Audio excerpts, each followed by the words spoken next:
নমস্কার, কেমন আছেন সবাই? আশা করি সকলে খুব ভালো আছেন। আমিও খুব ভালো আছি। কিরণ লাইফস্টাইল ব্লগে আপনাদের আরও একবার স্বাগত জানাই। আজকের ব্লগটা শুরু করছি সকালবেলার মা ও ছেলের একরাশ টুকুমুকু দিয়ে। একরাশ টুকুমুকু দিয়ে বলাটা কেন বলছি বলুন তো?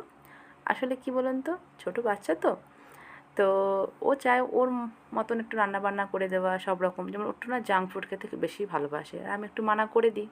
আর এসব বানাতে গেলে না একটু সময়ও লাগে, একটু ধৈর্যও লাগে, সব মিলিয়ে মানে অনেকটাই সময় লাগে, যেটা আমার এখন হয়ে ওঠে না। আমি এখন চাই যে তাড়াতাড়ি যে খাবারগুলো তৈরি হয়ে যায় সেগুলো ফটাফট বানাতে, যেহেতু ঋদ্ধি আছে।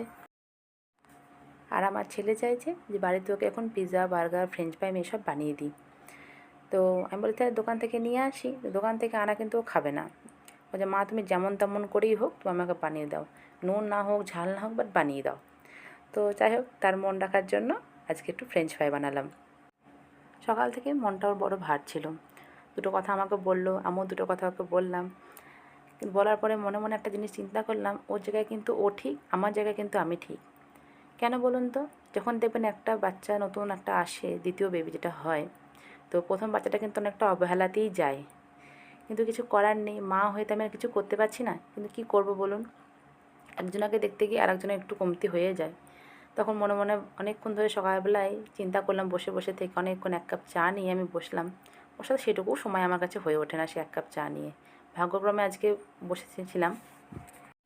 সে এমন কোনো মহামূল্যবান জিনিস কিন্তু আমার কাছে চায়নি, খালি একটু ভালোবাসাই চেয়েছে। কিন্তু সেই ভালোবাসারই কোনো মানে ভাগাভাগি হয়ে গেছে জানেন। ভাগাভাগি বলতে কি আমার কাছে দুজনাই সমান। কিন্তু ও এখন মাঝে মধ্যে যখন প্রথম আমি ঋদ্ধিকে নিয়ে আসি, তখন ও কিন্তু মনে মনে একটু ভাবতো যে মা সবটা ওকে ভালোবাসছে, বাবা সবটা ওকে ভালোবাসছে। কিন্তু তখন থেকে সেদিন থেকে যেদিন থেকে হয় সেদিন থেকে ডিসাইড করেছিলাম যে যা আনবা দুটো আনবা, নাহলে আনবা না। এমনি তাই যখন ঋদ্ধির জন্য গিফট নিয়ে আসে, প্রথমে তো ঋদ্ধির গিফটগুলো আমি রুদ্রকে দেখিয়েছিলাম। তখন ও একটা কথা বলেছিল, মা তুমি সবই বোনের জন্য নিয়ে এসছো, বাবা সবই বোনের জন্য নিয়ে এসছে। কিন্তু না, ওর বাবা কিন্তু ওর জন্যও নিয়ে এসেছিল। হয়তো যারা প্রথম ব্লগগুলো আপনারা দেখেছেন তারা অবশ্যই জানবেন, ওর যেমন যেন না হয় ওর জন্যও নিয়ে আসা হয়। তেমনি দেখুন ওর কিন্তু কাজের ভাগটাও কিন্তু অনেকটাই বেড়ে গেছে আগের থেকে। এখন কিছু কিছু কাজ ও আমি যদি বলি যে করে দাও কিন্তু করে দেয়। আবার যখন আমার অসুবিধা হচ্ছে নিজে থেকেই করে। যেমন এই টুকটাক ঘরের কাজ, আজ যেমন বাড়িতেই আছে ও, টুকটাক কাচড়া ফেলা, এ করা ও করা, এটা জল আনা, জল ভর্তি করা, মোটামুটি সবই ও করে। কী করবো বলুন, নিজে থেকেও তো হয়ে ওঠে না। যাই হোক, ওর কথা মন রাখতে কোনো রকমের ফ্রেঞ্চ ফ্রাইটা বানালাম, তাও ঠিকঠাক বানায়নি জানেন। এদিক ওদিক করে সেই একটু এদিক ওদিক হয়েই গেছে। যেহেতু ঋদ্ধি কাঁদছিল, তাও যতটুকু চেষ্টা করে তাতেও কিন্তু ও খুশি যে না তুমি মা তুমি বানিয়েছো। যাই হোক, মা হয়ে এটা বড় আমার প্রাপ্তি জানেন। আজকে বানাবো হোমমেড সেরিল্যাক ঋদ্ধির জন্য। প্রথমে একটু পোহা নিয়ে নিয়েছি, সরি এখানে না চিড়েকে কিন্তু পোহা বলে, তো পোহাটাই বললাম। চিড়ে নিয়ে নিয়েছি একটু বেশি করেই, যেহেতু কদিন আমি বাড়ি যাব, তো আগে থেকে বানিয়ে নেওয়াটা খুব ভালো। ট্রাভেল ফুডের মধ্যে খুব বেস্ট এই জিনিসটা। তো একটু চিড়েটাকে ভালো করে ফ্রাই করে নিয়েছি। সামান্য একটু নেড়ে চেড়ে, বেশি ফ্রাই করবো না, নর্মাল যেমন খোলাতে ভেজে নেয় সেরকমই ফ্রাই করে নেবো হালকা। দাঁড়ান, কড়াইটা না ছোটো হয়ে গেছে, বড় কড়াইটা নিয়ে এলাম। আর দেখুন সব জিনিসপত্র কীভাবে ছিটিয়ে আছে। আগের দিন বাড়ি যাবো তো সব ছিটিয়ে গেছে এদিক ওদিক করে। একবার যতটুকু ছিল পুরোটাই ভাবলাম করে নিই, একটু বেশি করে করে নেওয়াটাই বেটার। তো একবারে পুরোটা নিয়ে এবার নাড়াচাড়া করে নেব। এই ছোটো এই গোল গোলগুলো দেখতে পাচ্ছেন, এগুলোকে এখানে মাখানা বলে। এগুলো খাওয়া কিন্তু খুব ভালো, এতে কোনো ফ্যাট থাকে না। আপনারা চাইলে আপনারাও খেতে পারেন, বড়ো মানুষও খেতে পারে। আমি তো প্রায় এগুলো ঘি দিয়ে ভেজে নর্মাল টিফিনেও দিয়ে দিই, নিজেও খাই, খুবই ভালো, এগুলো শরীরের পক্ষেও বেটার। তো এইগুলো ঋদ্ধির জন্য দেবো। আমি এগুলো সামান্য রোস্টেড করে নিচ্ছি নেড়ে চেড়ে। দিয়ে দিয়েছি একটু ড্রাই ফ্রুট, এই 2-3টে আখরোট দিয়েছি, আর 4-5টা মতন কাঠবাদাম। ব্যাস, এতে আর আমি কিছু দেবো না। আপনারা চাইলে এতে কাজু দিতে পারেন, আবার ভুনা হওয়া যে ইয়েটা হয়, ছোলাটা হয় সেটাও কিন্তু দিতে পারেন। আমি অত কিছু আর দিচ্ছি না, যেহেতু এতেই মানে ঋদ্ধিকে আমি ফার্স্ট টাইম ট্রাই করছি এটা। ও কীরকম খাবে না খাবে সেটার উপর ডিপেন্ড করে। আপনার বাচ্চা যদি খেতে পারে এরকমভাবে, তাহলে তো অবশ্যই দিবেন, খুবই ভালো। তবে এটা না বেশি পরিমাণে দেওয়া আমার মনে হয় না উচিত না, কারণ যেহেতু ড্রাই ফ্রুট তো খুব গরম জিনিস, বাচ্চাদের একটা শরীরের একটা তাপমাত্রা থাকে, তার বেশি ওভারডোজ যেন না দেওয়া হয়, সামান্য একটু পরিমাণে। আমি এটা প্রথম ট্রাই করে দেখবো কীরকম ও খাচ্ছে না খাচ্ছে।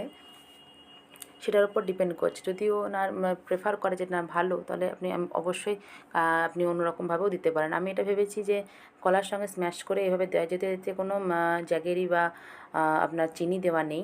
তো আমি ভেবেছি খেজুর দিয়েও খাওয়ানো হবে, যদি মিষ্টি মিষ্টি না হলে না কোনো বাচ্চারা খেতে চায় না। তো আমি যখন এটা ট্রাই করার পর ওকে খাইয়েছিলাম, ও মিষ্টি মিষ্টি না হলেও খাচ্ছিল না। তো আমি না কলা দিয়ে একদিন দেখলাম খাচ্ছে। আর এমনি যখন দিয়েছিলাম সামান্য গরম জল করে গুলে, যেহেতু আমি গরুর দুধ এখন দিই না, তো সেভাবেই আমি দেওয়ার চেষ্টা করি।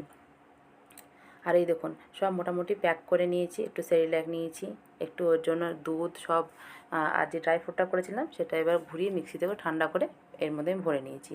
আর এই দেখুন ঘরের কি অবস্থা, সব ছিটিয়ে ফিটিয়ে গিয়েছে, প্যাকিং ট্যাকিং চলছে তো। আর এই জামা প্যান্টগুলো রেখেছি আলাদা করে, কালকে সকালবেলায় পরে যাব। আর রুদ্রকে দেখুন কাজ দিয়ে দিয়েছি, বলেছি পিছনে যে কাজগুলো সব তুই আর আমি সব রেখে এসেছি। আর বাবা মোটা মোটা করে ওর বাবা নিয়ে এসেছিলো, দিয়ে আমি বললাম যে জল দিয়ে নে ভালো করে, কদিন পর জল পাবে কি পাবে না কোনো ঠিক নেই, তো এখন জলটা দিয়ে যা। ওই দেখুন টুকটুক করে সব গাছে ভর্তি ভর্তি করে জল দিয়ে দিচ্ছি। এই দেখুন বেশি বেশি করে জল দিয়ে দিচ্ছি। আসলে খুব গরম তো, যদি সকালবেলা জল দেওয়া হচ্ছে, বিকাল লাগাচ্ছে গাছ একবার শুকিয়ে যাচ্ছে। আমি একটু বেশি বেশি করে জলটা দিয়ে দিই এবার। দেখুন গাছগুলো একটু মরা মরা টাইপের হয়ে গিয়েছে। এই গাছে কি সুন্দর ফুল এসছে, খুব সুন্দর সেন্ট, জানেন তো। কাছে আসলে এত সুন্দর লাগছে, সে কী আর বলবো। আর এদিকে দেখুন রুদ্র হেয়ার কাটটা করে এসছে, দেখেছেন পিছন থেকে, ভিডিওটা দেখেনি তাই। আর দেখুন পিছন থেকে বাড়ি গেলেই ওর একটা এটা আছে যে না একটু কাটিং ফাটিং করবো, যেহেতু স্কুলে সেটা হয়ে ওঠে না। হ্যাঁ এরকম স্কুলে পছন্দও করে না, মানাও করে। বাড়িতে গেলে এক পূরণ করে, আর বাড়ি যাওয়ার আগে এটা। এসে তো সেই যেরকম কাটে সেরকমই ওকে করতেই হবে, কিছু করার নেই। আর এই দেখুন চারিদিকে কেউ নেই জানেন, সবাই বেশিরভাগই সব বাড়ি চলে গিয়েছে। সব গরমে ছুটি পড়ে গেছে স্কুলে, বেশিরভাগই সবাই বাড়িতে। এই যা 1.5-2 মাস ছুটি স্কুলে হলো, এই টাইমেই যে সবাই বাড়িটারি গেল। নাহলে তো সবাই সারা বছর এখানেই কাটাতে হয়, যেহেতু স্কুলে বাচ্চা পড়ে সবারই। হাতে বাঁধা ছুটি হলে ওই কয়েকটা যা ছুটি থাকে সেই রকম রুল ওয়াইজ কটা ছুটি পাওয়া যায়। আমাদের যেরকম বাড়ির দিকে 1 মাস ছুটি দেয় দুর্গাপুজোর সময়, সেটা এখানে হয় না, তবে হ্যাঁ সপ্তাহে 7 দিন ছুটি দেয়। আর এখানে খুব ঠান্ডা পড়ে, ওই 2 সপ্তাহ মতন দেয়। যদি খুব বেশি ঠান্ডা পড়ে তাহলে আবার 1 মাস হয়ে যায়, অনলাইন ক্লাস চলে, এই আর কি। দেখুন বেশিরভাগই সব খালি হয়ে গিয়েছে। চলুন, বাড়ি থেকে আসার পরে যেরকম খাটনি হয়, বাড়ি যাওয়ার টাইমে ঠিক তেমনই খাটনি হয়, কোনো অংশে কম যায় না। ওদিকে ওর ভাই দেখুন শুয়ে পড়েছে, আর ইনার চোখে যেন ঘুম নেয়। ঘড়িতে দেখুন প্রায় 12টা বাজতেই গেল, আর ওনার চোখে যেন ঘুমই নেই। সকাল সকাল ভোরবেলায় উঠতে হবে। চলুন আজকের মতন ভিডিওটা এখানেই শেষ করছি। সবাই ভালো থাকবেন, সুস্থ থাকবেন, নমস্কার। আর যদি ভিডিওটা ভালো লেগে থাকে তাহলে অবশ্যই লাইক কমেন্ট শেয়ার করবেন। সবাই ভালো থাকবেন, সুস্থ থাকবেন।